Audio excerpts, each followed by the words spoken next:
Kami, segenap kru yang bertugas mengucapkan selamat mendengarkan. Innal hamdalillah nahmaduhu wa nasta'inuhu wa nastaghfiruh wa na'udzu billahi min shururi anfusina wa min sayyiati a'malina. May yahdihillahu fala mudilla lahu wa may yudlil fala hadiya lahu. Asyhadu an la ilaha illallah wahdahu la syarika lahu wa asyhadu anna Muhammadan abduhu wa rasuluh. Allahumma inna nas'aluka ilman nafi'an wa rizqan tayyiban wa amalan mutaqabbala. Ikhwan dan akhwat pendengar Radio Gema Madinah yang senantiasa dimuliakan oleh Allah Subhanahu wa taala. Alhamdulillah, pada sore hari ini kita dapat berjumpa kembali dalam rangka mempelajari hadis-hadis Nabi sallallahu alaihi wasallam. Mudah-mudahan pertemuan kita pada sore hari ini mendatangkan berkah di sisi Allah Subhanahu wa taala dan kita dapat mengambil manfaat dari apa yang akan disampaikan nantinya. Kita lanjutkan kajian kita tentang syarah Sahih Al-Bukhari. Kita masuk kepada hadis yang ke-85. Haddatsana Al-Makki Ibnu Ibrahim qala akhbarana Hanzalah Ibn Abi Sufyan an Salim qala sami'tu Abu Hurairah 'an an-nabiy sallallahu alaihi wasallam qala yuqbadul ilmu wa yadharul jahlu wal fitanu wa yaksurul harju. Qila ya Rasulullah wa mal harju? Faqal hakadha biyadihi faharrafaha ka'annahu yuridu al-qatla.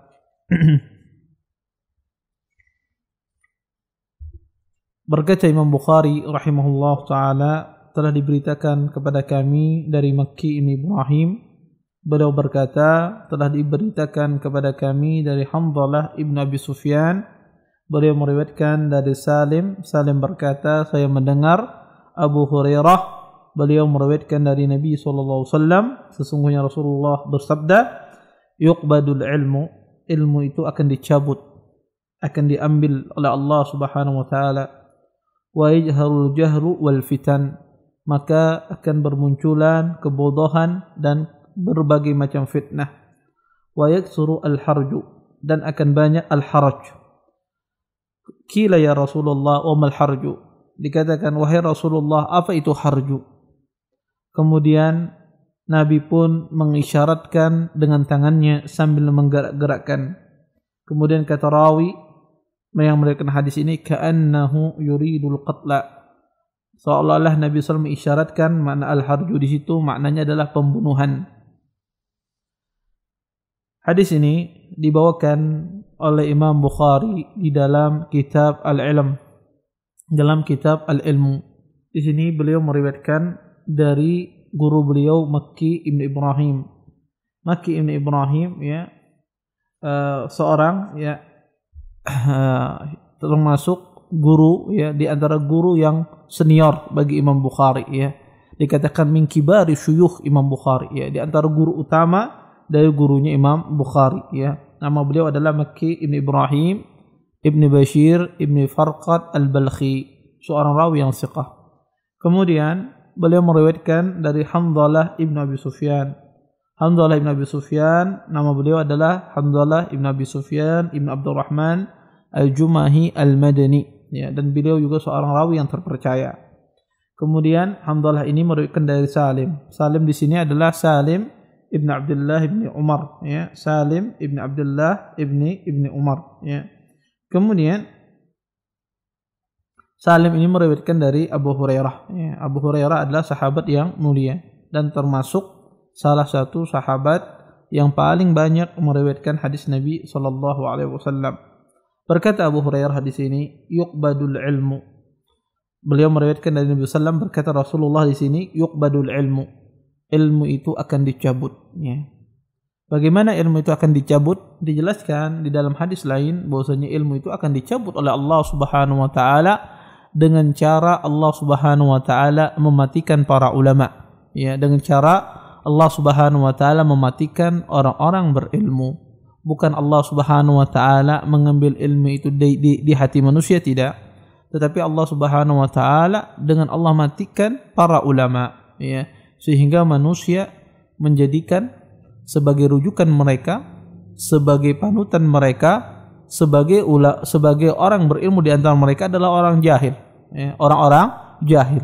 Sehingga subhanallah apa yang dikatakan oleh Nabi SAW bisa kita lihat pada zaman sekarang ini. Berapa banyak orang yang tidak memiliki ilmu tapi berbicara tentang perkara agama. Berapa banyak orang tidak paham tentang masalah ilmu tetapi ia berfatwa tentang masalah-masalah besar, perkara-perkara halal, perkara-perkara haram, ya, yang mana perkara ini tidaklah berfatwa kecuali orang-orang yang berilmu, orang yang berijtihad, orang yang memiliki rasikh di dalam ilmunya, ya, rasikh di dalam ilmunya, ya. Maka ya Allah Subhanahu wa taala tidak mencabut ilmu itu dengan langsung dicabut sekaligus, tidak. Tetapi dengan Allah Subhanahu wa taala matikan para ulama, ya, yang mana ya orang-orang berilmu yang beramal dengan ilmunya sudah tidak ada lagi, ya.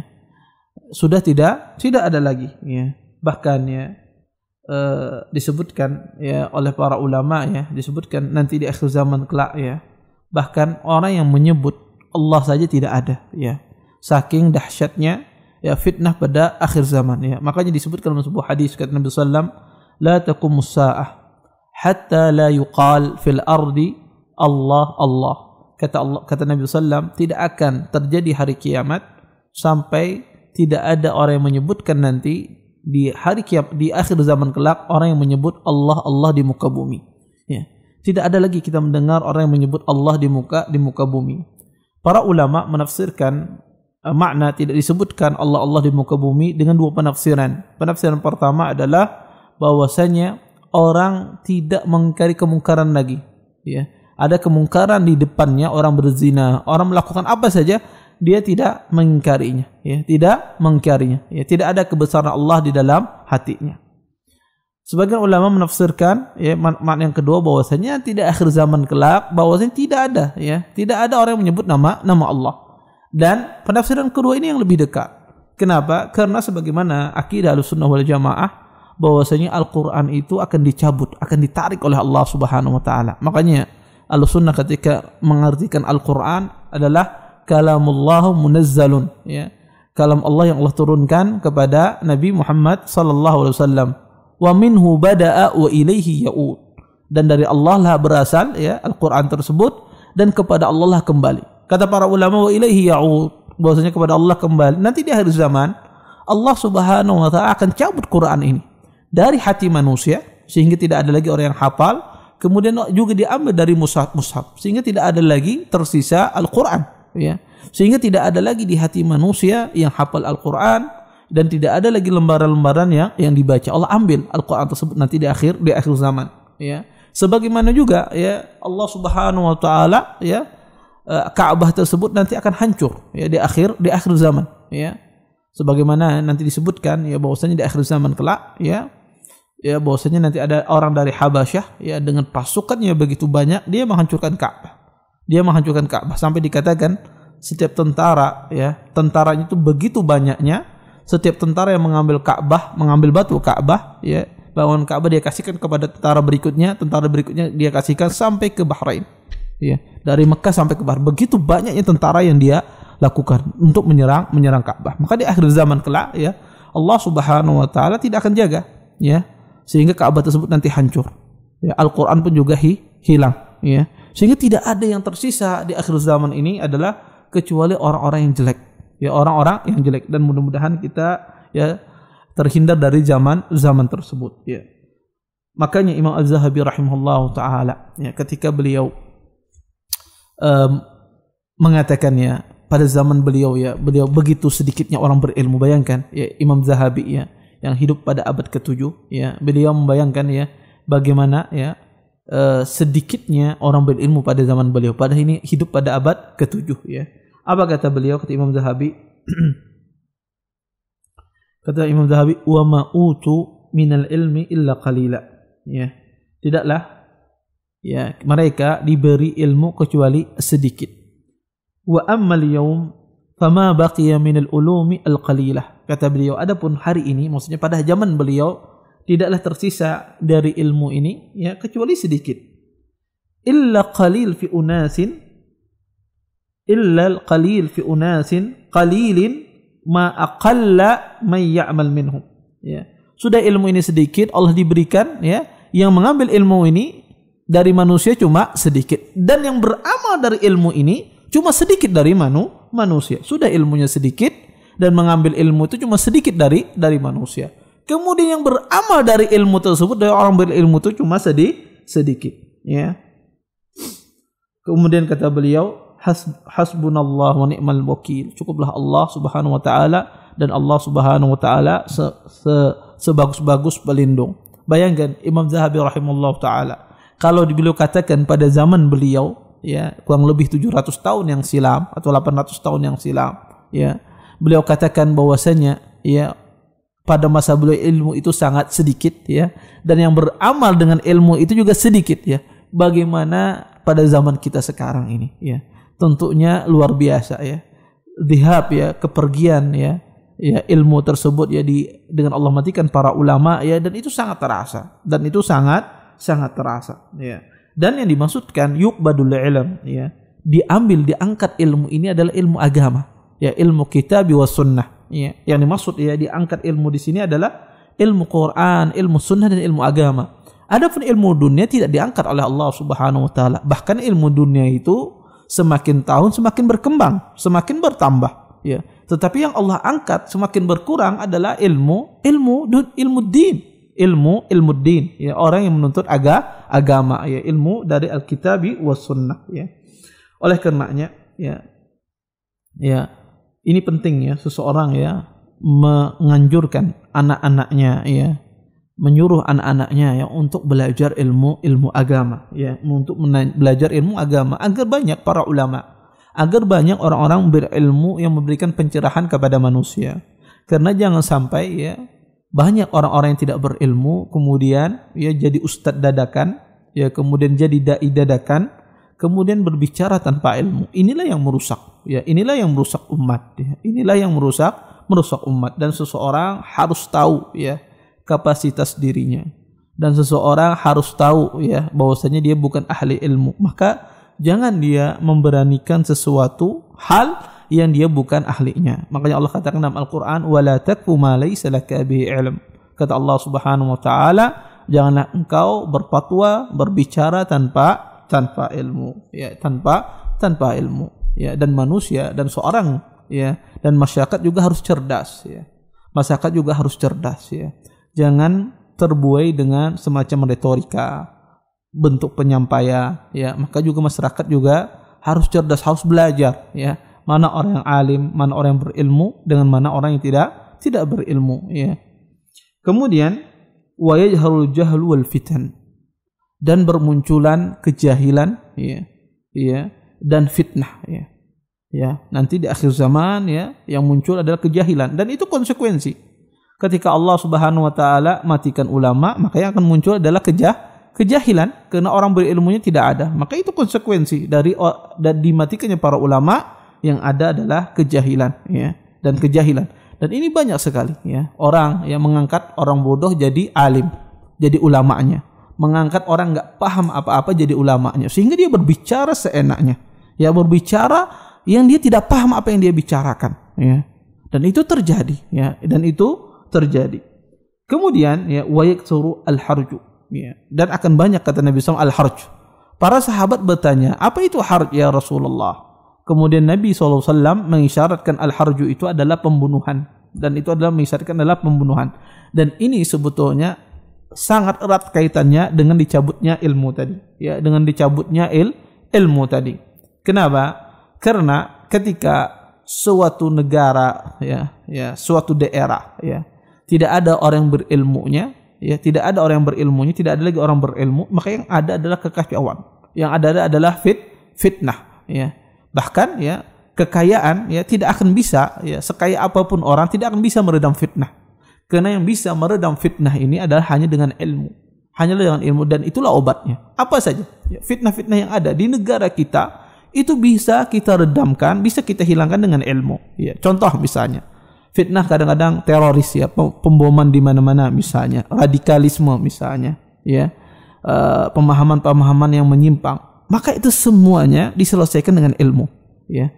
Dan yang bisa menyelesaikannya adalah orang-orang berilmu. Maka keliru orang kalau menyelesaikan permasalahan-permasalahan semacam ini tanpa ilmu. Maka harus orang-orang berilmu yang menyelesaikan masalah ini. Kenapa? Karena mereka melakukan hal tersebut akibat kejahilan mereka. Maka kejahilan harus diobati dengan ilmu. Ya, maka tidak bisa obat jahil itu kecuali dengan ilmu. Tidak bisa dengan yang lain. Ya. Kalau tidak diobati dengan ilmu, ya, maka pemikiran semacam ini akan muncul terus. Pemikiran semacam ini akan muncul berkembang. Maka dengan cara mematikan pemikiran adalah dengan ilmu. Dan kita menebarkan ilmu yang benar. Ya, ilmu Ahlus Sunnah wal Jamaah. Kita tebarkan di masyarakat, kita pahamkan mereka. Sehingga ketika ilmu yang benar ini menyebar, maka kejahilan itu menurun.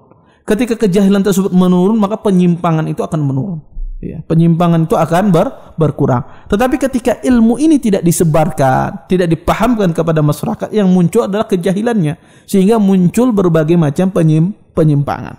Maka caranya adalah dengan cara, ya, kejahilan itu adalah diobati dengan ilmu. Ya, maka tidak ada obat yang paling ampuh, ya, menghilangkan, ya, semua, ya, kegaduhan di negara kita, ya, pemikiran-pemikiran yang menyimpang, kecuali dengan ilmu, ya, dengan ilmu. Karena semuanya itu, ya, terjadi akibat kejahilan, karena ada syubhat di kepala mereka, dan mereka tidak ada yang menjelaskan kepada mereka jawabannya, tidak ada yang menjelaskan kepada mereka bantahannya, sehingga mereka menganggap apa yang mereka yakini itu adalah sesuatu yang benar, ya, karena kejahilan mereka.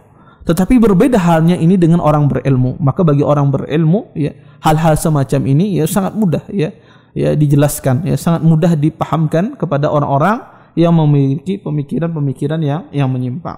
Baik. Di dalam hadis ini banyak sekali fawaid, ya. Di antara faidah dari hadis ini pertama adalah ilmu syar'i itu diambil dari afwahil ulama, ya, dari mulut-mulut ulama. Artinya seseorang mengambil ilmu itu langsung dari para ulama. Ya, jangan seseorang mengambil ilmu itu dari orang yang tidak jelas, ya. Dari orang-orang yang kita tidak tahu kredibilitasnya, keilmuannya.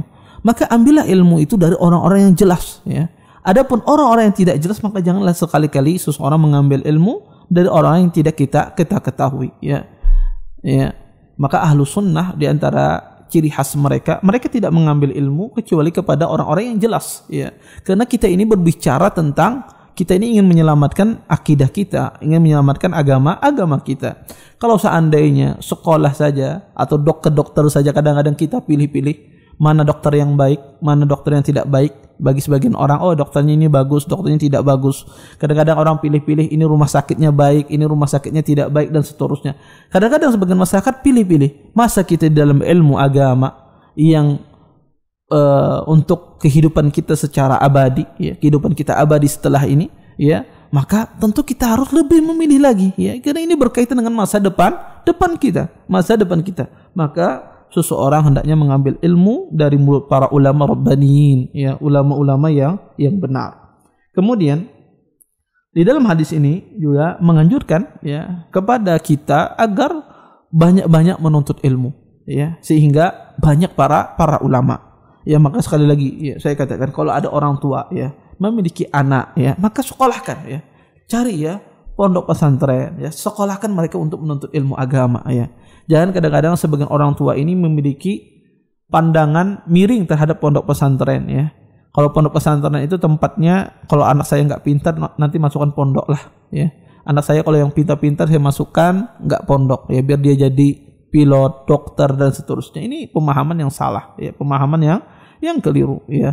Justru, ya, di dalam agama itu kita butuh orang-orang yang cerdas, butuh orang-orang yang jenius, ya, sehingga dia bisa banyak memecahkan, ya, bisa menyelesaikan persoalan-persoalan nazilah, ya, persoalan-persoalan baru. Butuh orang-orang yang pintar dalam menuntut ilmu agama, ya. Maka, ya, hadis ini menyarankan, ya, menganjurkan kepada kita agar seseorang, ya, menuntut ilmu syar'i, ya, menuntut ilmu syar'i, sehingga dengan banyaknya orang menuntut ilmu syar'i, banyaknya alim, orang-orang yang berilmu bermunculan. Dengan itu akan minimnya penyimpangan yang terjadi. Kemudian yang ketiga, ya, faidah dari hadis ini adalah at-tahdzir, ya, peringatan, ya, tentang seseorang berbicara, ya, atau berfatwa tanpa ilmu, ya. Ancaman keras, ya, seseorang berbicara atau berfatwa tanpa ilmu, dan ini merupakan, ya, penyebab, ya, terjadinya, ya, kesalahan-kesalahan yang ada akibat fatwa tanpa ilmu. Baik. Kita lanjutkan ke hadis berikutnya. Hadis yang ke-86.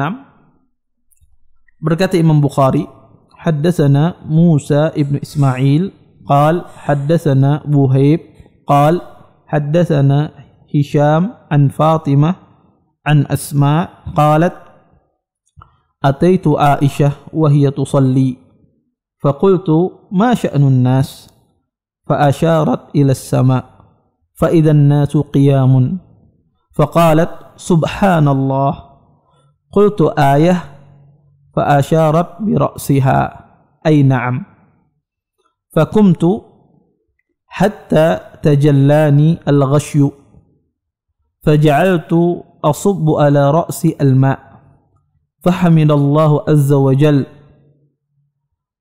النبي صلى الله عليه وسلم وأثنى عليه ثم قال ما من شيء لم أكن أريته إلا رأيته في مقامي حتى الجنة والنار فأوحي إلي أنكم تفتنون في قبوركم مثل أو قريب لا أدري أي ذلك قالت أسماء من فتنة المسيح الدجال يقال ما علمك بهذا الرجل فأما المؤمن أو الموقن لا أدري بأيهما قالت أسماء فيقول هو محمد رسول الله جاءنا بالبينات والهدى فأجبنا واتبعنا هو محمد ثلاثا فيقال نم صالحا قد علمنا إن كنت لموقنا به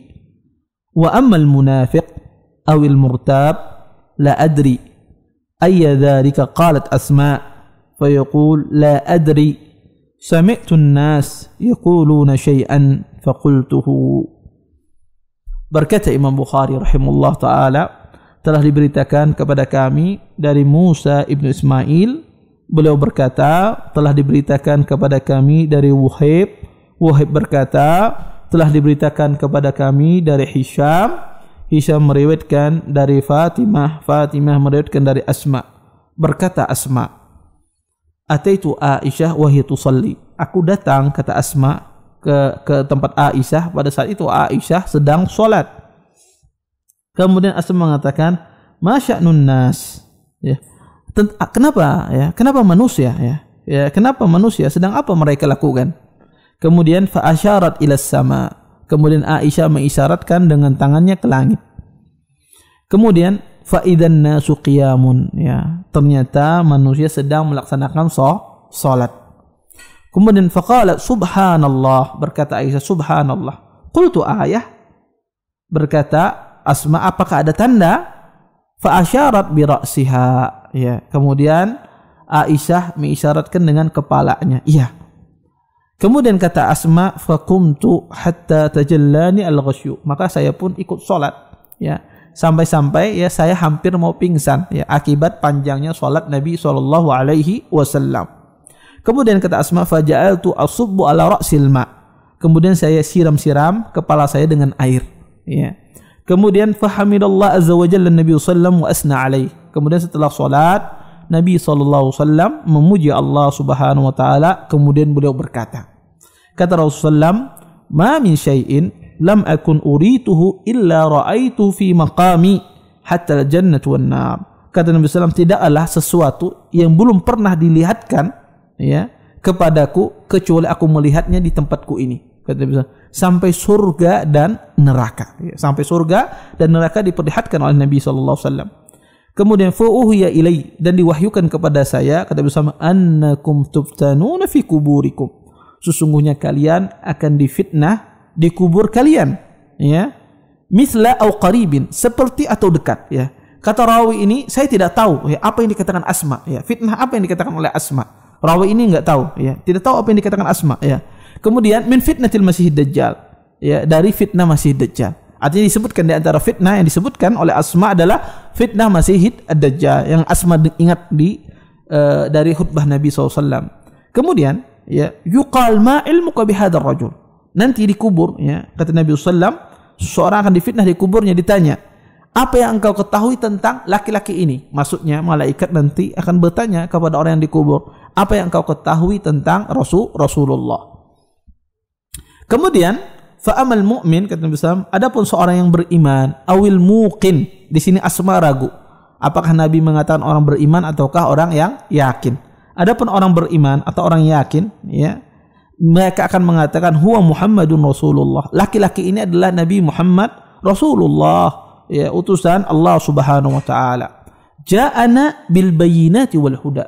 Yang mana Rasulullah ini membawa ya petunjuk, ya, membawa petunjuk. Fa'ajabna wattaba'na, maka kami pun ya menjawab ya apa yang dibawa oleh Nabi SAW dan kami pun mengikutinya.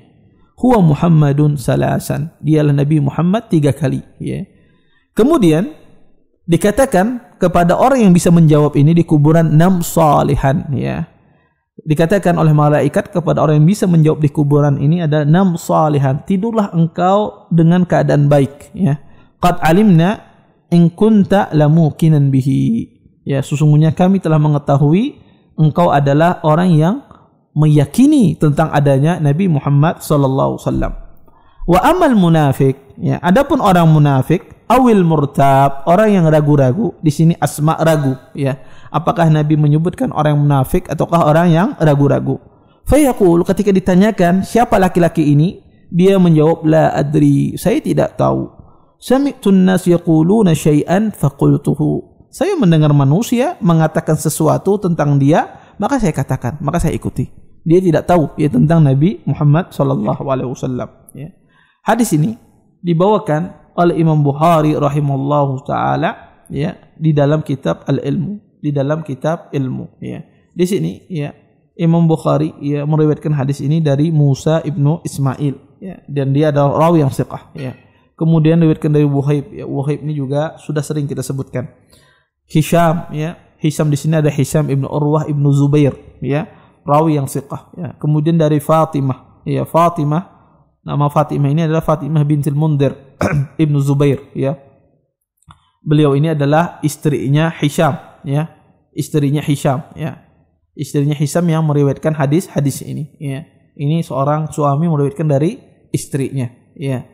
Kemudian dari Asma ya, Fatimah meriwayatkan dari Asma ya. Jadi Hisham suaminya ini meriwayatkan dari istrinya meriwayatkan dari Asma ya, yang Asma ini merupakan adalah bibi mereka ya, bibi mereka ya, bibi mereka berdua ya. Kemudian Asma ya, pada saat itu Asma datang, saat itu Aisyah sedang sholat. Pada saat itu lagi sholat kusuf ya, gerhana matahari ya, gerhana matahari. Pada saat itu Asma datang, kemudian Aisyah lagi sedang sholat. Kemudian Asma bertanya kepada Aisyah. Pada saat itu Aisyah lagi sholat, kemudian Aisyah, ya Asma bingung ya, tentang apa ini? Karena orang pada saat kusuf itu ada panggilan as-sholatu jamiah, manusia berbondong-bondong datang untuk melaksanakan sholat kusuf. Maka Asma bertanya kepada Aisyah, apa yang sedang terjadi? Ya. Kemudian Aisyah mengisyaratkan dengan tangannya, ya, mengisyaratkan katanya ke langit. Kemudian Asma baru paham bahwasanya terjadi sholat gerhana. Nah, di sini kata para ulama, boleh seseorang ketika sholat memberikan isyarat. Ya, dia memberikan isyarat. Ketika dia ditanya seseorang misalnya, ketika antum dalam sholat misalnya, kemudian antum memberikan suatu isyarat. Misalnya ada bahaya misalnya. Ada orang misalnya masuk masjid misalnya, kemudian masjidnya licin, kebetulan antum tahu ya. Kemudian di samping antum misalnya ada air dan antum tahu di sana kalau orang jalan di sana nanti akan jatuh misalnya. Kemudian antum kasih isyarat, ya kasih isyarat bahwasanya ada air misalnya, ya menunjukkan ke bawah ke lantai misalnya. Maka tidak mengapa. Ya, memberikan isyarat di dalam salat itu tidak mengapa dan tidak membatalkan salat, tidak membatalkan salat, ya. Dan Aisyah memberikan isyarat di sini. Kemudian Aisyah pun juga memberikan isyarat dengan kepalanya. Ketika Asma bertanya, apa tandanya? Ya, apa tandanya? Ya. Kata Asma, berkata adakah tanda? Ya. Ini Kemudian Aisyah mengangguk-nganggukkan kepalanya. Bahwasanya ada tanda kusuf tersebut. Ini juga Aisyah memberikan isyarat ya tentang bahwasanya ya ketika di dalam salat ya beliau memberikan isyarat dengan kepalanya. Di sini kata para ulama boleh seseorang memberikan isyarat di dalam salat. Kemudian ya di sini Asma ya beliau pun ikut salat ya. Begitu panjangnya salat Nabi sallallahu alaihi wasallam sampai dikatakan bahwasanya salat Nabi sallallahu alaihi wasallam beliau membaca surah Al-Baqarah pada satu ayat ya, satu rakaat pertama ya. Rakaat pertama kemudian rukuknya seperti ya beliau membaca surah Al-Baqarah ya. Ya, bayangkan ya. Rukuknya seperti itu juga ya. Kita baca surah Al-Baqarah itu 2 juz ya setengah ya, 2 juz setengah. Ya kalau dibaca dengan suara cepat mungkin sekitar ya 1 jam ya orang kalau membaca ya itu yang cepat ya. Dan Nabi membacanya secara tertil ya. Setidak-tidaknya ya membaca sekitar 1 jam setengah satu rakaat itu. Ya, setidaknya 1 jam setengah. Ya, bayangkan itu membacanya. Rukuknya seperti apa namanya? Beliau membaca surah Al-Baqarah ya. Begitu lamanya dan kita tahu di dalam salat kusuf ada dua ruku di dalam satu rakaatnya. Sehingga wajarlah Asma ini beliau hampir pingsan. Ya. Kenapa? Begitu panjangnya salat Nabi sallallahu alaihi wasallam. Makanya beliau perciki kepala beliau dengan air ya. Kemudian ya Nabi SAW pada saat itu berkhutbah ya. Nabi SAW saat itu berkhutbah. Di sini Nabi SAW menjelaskan tentang bahwasanya ya tentang azab kubur ya. Bahwasanya kata Nabi SAW sungguhnya manusia akan difitnah ya maksudnya fitnah di sini akan ditanya oleh Allah Subhanahu wa taala ya, akan ditanya oleh para malaikat di kuburannya ya. Maka ini ya di dalam hadis ini menetapkan tentang apa? Adanya azab kubur ya. Orang yang bisa menjawab yang mendapatkan nikmat, orang yang tidak bisa menjawab mendapatkan azab ya. Maka Ahlussunnah wal Jamaah meyakini tentang adanya azab kubur. Berbeda dengan orang-orang Mu'tazilah ya, orang-orang Aqlaniyun. Mereka mengingkari tentang adanya azab kubur ya, tentang adanya azab kubur ya. Ahlussunnah meyakini tentang adanya azab kubur ya. Seseorang akan ditanya oleh Allah Subhanahu wa taala di kuburannya oleh malaikatnya ya. Maka bagi yang bisa menjawab ya, maka falahun nikmah ya, maka dia mendapatkan sebuah kenikmatan. Tetapi bagi yang tidak bisa maka ya dia pacangan ya akan diazab oleh Allah Subhanahu wa taala ya. Dan ini subhanallah ya, fitnah dalam kubur itu ada merupakan pertanyaan ya 2 malaikat ya yang akan datang nanti ya, setelah orang pergi ya manusia setelah mengantarkan kita maka malaikat pun datang dan menanyai ya 2 orang malaikat akan datang menanyai yang ada di kuburan ini ya. Maka penting ya seorang muslim ya mempersiapkan ya apa yang dia bawa nanti ketika mati. Maka orang yang cerdas itu adalah memikirkan masa depannya. Bukan dia memikirkan di dunia ini ya, bagaimana dia mengumpulkan harta sebanyak-banyaknya, bagaimana dia bisa ini dan itu. Tetapi orang yang cerdas itu adalah menyiapkan ya untuk apa yang dia bawa nanti ketika dia meninggal. Apa yang dia bawa? Ya, apa yang dia bawa? Maka seorang muslim hendaknya dia ya membawa ya amal-amal saleh ya, sedekah jariah, ya, ilmu yang bermanfaat ya atau ya kalau bisa ketiga-tiganya ya. Dia memiliki sedekah jariah, dia orang yang berilmu, dia memiliki anak yang saleh. Maka kalau ada 3 ini masya Allah ya, kenikmatan yang luar biasa bagi seorang muslim. Maka jangan sampai kita meninggal ya, ibadah kita, pahala kita stop. Ya pahala kita stop ya. Kita meninggal sudah selesai, enggak mengalir lagi pahala kita ya. Yang ada dosa kita yang mengalir, ini yang bahaya ya. Orang meninggal kemudian pahalanya stop, dosanya yang mengalir terus-menerus ya. Setiap hari dia dapat dosa. Ya, akibat apa? Akibat dia entah dia mengajarkan manusia kepada yang keliru atau dia pernah mencontohkan sesuatu yang salah kemudian ditiru oleh manusia, diikuti oleh banyak manusia sehingga perbuatan yang salah tersebut ya dilakukan oleh banyak orang sehingga dia mendapatkan dosa. Ya. Maka jangan sampai demikian. Maka sering saya katakan orang mukmin itu kalau dia meninggal mati dalam keadaan beriman dan dosanya terputus sudah di waktu dia di dunia saja, dosanya terputus sudah, ketika meninggal tidak mengalir lagi dosanya, maka insya Allah orang tersebut berada dalam keadaan kebaikan. Tetapi yang parah adalah orang yang muslim meninggal kemudian dosanya terus mengalir sampai dia mati sampai di hari kiamat. Ini yang parah ya. Maka jangan sampai kita demikian. Maka berusaha ya kita ya, kalau kita tidak bisa menjadi orang yang berilmu, setidaknya kita memiliki amal jariyah ya, setidaknya kita memiliki amal jariyah ya, sedekah jariyah ya, membangun masjid ya, atau menyumbang. Enggak harus seseorang itu menyumbang ya harus banyak, silahkan orang menyumbang ya 5.000, 10.000 sesuai dengan kemampuannya. Setidaknya kita memiliki sedekah jariyah yang pernah kita sedekahkan ya. Atau kalau kita tidak memiliki uang, tidak memiliki dana ya, maka setidaknya kita memiliki anak yang soleh ya. Kalau sudah uang tidak ada, ilmu tidak ada, jangan sampai anak kita tidak menjadi anak yang soleh ya. Maka setidaknya ya, kalau dua hal tersebut sudah hilang dari kita, maka jangan sampai kita kehilangan ya, tidak memiliki anak yang soleh. Maka orang yang paling baik adalah ketika dia memiliki tiga hal ini ya.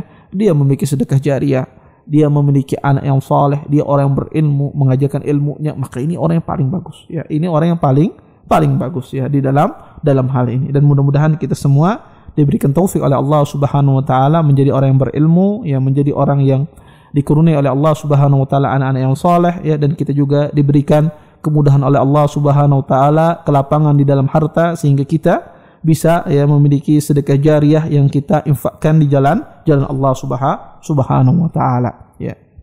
Mungkin ini saja yang dapat Anda sampaikan, mudah-mudahan bermanfaat. Saya kembalikan kepada pembawa acara di studio. Wallahu a'lam. Sampaikan, izinkan Ana Ustaz untuk membacakan beberapa pertanyaan Ustaz yang sudah masuk di layar kaca Radio Gema Madinah Ustaz. Pertanyaan pertama Ustaz izin bertanya, apakah pelaku dosa besar yang kebetulan meninggal dan belum sempat bertaubat bisa menjawab pertanyaan malaikat Ustaz? Syukron Ustaz. Jazakumullah khair atas pertanyaannya. Ya wallahu a'lam ya. Maka itu kembali ya kepada keimanan seseorang masing-masingnya. Ada orang yang dimudahkan oleh Allah Subhanahu wa taala menjawab pertanyaan tersebut, ada orang yang tidak mudah menjawab pertanyaan itu. Maka itu kembali nanti ya kepada keimanan seseorang masing-masing. Maka seseorang berusaha ya, janganlah dia mati kecuali dalam keadaan beriman dan bertaubat kepada Allah Subhanahu wa taala. Makanya jangan menunda-nunda taubat. Jangan menunda taubat, karena syaitan itu subhanallah ya, mengganggu manusia kadang-kadang juga dengan cara dibisiki semacam ini. Anda masih, kadang-kadang orang tuh berbuat dosa itu tidak satu dosa aja, banyak dosa. Dia masih memakan riba misalnya, dia masih berjudi misalnya, dia masih suka menggibah misalnya, atau dia suka menyogok misalnya. Sehingga kata dia, kalau saya bertaubat dari riba, saya masih nyogok kok. Sudah sekalian aja saya bertaubat dari nanti saya kumpulkan semua, nanti saya bertaubat sekaligus. Sehingga subhanallah ya, sebagian orang itu dia sudah puas kata dia, baru saya ingin bertaubat. Maka ini salah ya. Disitulah kadang-kadang setan menggoda. Maka seseorang bertaubatlah dari dosa yang dia mampu. Ya, dari dosa yang dia mampu cepat dia bertaubat. Dosa yang lain Ustaz saya belum mampu, maka terus minta sama Allah agar dimudahkan untuk bertaubat. Tetapi dosa yang Anda mampu untuk bertaubat, langsung bertaubat. Jangan Anda tunda-tunda. Jangan Anda tunda-tunda. Karena dengan taubat Anda dari dosa tersebut, maka memudahkan Anda untuk melakukan kebaikan berikutnya. Dan bisa jadi akibat dosa Anda, bertaubat Anda dari dosa tersebut, maka Anda juga akan bertaubat dari dosa-dosa yang lain. Maka keliru seseorang ya menggabungkan semua dosa, dikumpulkan dulu baru dia bertaubat. Ini salah ya. Seseorang hendaknya bertaubat setiap kali dia mampu untuk bisa bertaubat. Wallahu a'lam. Pertanyaan selanjutnya Ustaz, masih dari penanya yang sama. Apakah orang yang bisa menjawab pertanyaan dari malaikat aman dari fitnah-fitnah setelahnya Ustaz? Seperti padang mahsyar, kemudian asirat Ustaz. Syukron Ustaz. Iya, jazakallah khair. Disebutkan oleh para ulama ya, kubur itu adalah petanda ya. Jadi orang itu kalau dia selamat di kuburan, ya selamat dari pertanyaan, maka insya Allah setelahnya itu selamat ya. Maka sebagai kata Utsman, kalau seandainya seorang dimudahkan di kubur, maka setelahnya itu akan dimudahkan lagi. Tetapi jika dia tidak bisa ya menjawab pertanyaan, diazab di kuburannya, maka setelah itu makin susah lagi. Ya setelah itu makin susah lagi. Maka kuburan itu sebagainya petanda ya. Tanda ya, Anda bisa menjawab di kuburan, berarti tanda Anda akan dimudahkan nanti di padang mahsyar. Anda tidak bisa diazab di kuburan, ya, disiksa di kuburan, pertanda orang tersebut akan diazab nanti di neraka. Wallahu a'lam. pertanyaan selanjutnya Ustaz, pertanyaan terakhir. Ustaz, izin bertanya, apa yang menyebabkan orang di akhir zaman kelak tidak beriman Ustaz, padahal mereka melihat tanda-tanda besar hari kiamat Ustaz? Iya. Sebagaimana yang saya jelaskan tadi ya, pertama ilmu itu dicabut. Tidak ada lagi orang yang berilmu. Kemudian Al-Quran diambil dari hati-hati manusia, diambil dari manusia, sehingga tidak ada lagi yang ada di dalam hati mereka adalah kefasikan. Yang ada dalam hati mereka kefasikan. Jangan itu. Kadang-kadang ya di tempat ya, kadang-kadang di sebuah daerah ya banyak musibah ya beruntun ya menimpanya ya. Orang lihat ya musibah ya di depan matanya. Dia lihat musibah, dia tahu ini tentang hukum musibah yang luar biasa. Tetapi subhanallah cuma 1 hari 2 hari setelah itu dia bermaksiat lagi, ya. Dan itu kita lihat apalagi zaman akan datang ya, zaman pada akhir zaman ya, lebih-lebih lagi ya, ketika sudah tidak ada lagi orang beriman, yang ada adalah kefasikan, kekufuran, kemaksiatan ya, lebih-lebih lagi. Zaman sekarang saja ya, ada musibah beruntun menimpa seseorang. Ya, baru sehari 2 hari ditimpa musibah, hari ketiga dia bermaksiat, melihat sesuatu yang haram, berdusta dan seterusnya. Wallahu a'lam. Jazakumullah khairan atas materi dan jawaban yang telah disampaikan. Demikian dan saya hargai perjumpaan kita di sore hari ini. Mudah-mudahan perjumpaan kita menuai ibadah dan ganjaran yang agung di sisi Allah Subhanahu wa taala. Wabillahi taufiq wa sallallahu ala nabiyina Muhammad wa ala alihi wa sahbihi wa baraka wa sallam. Wa akhiru da'wana alhamdulillahi rabbil alamin. Assalamualaikum warahmatullahi wabarakatuh.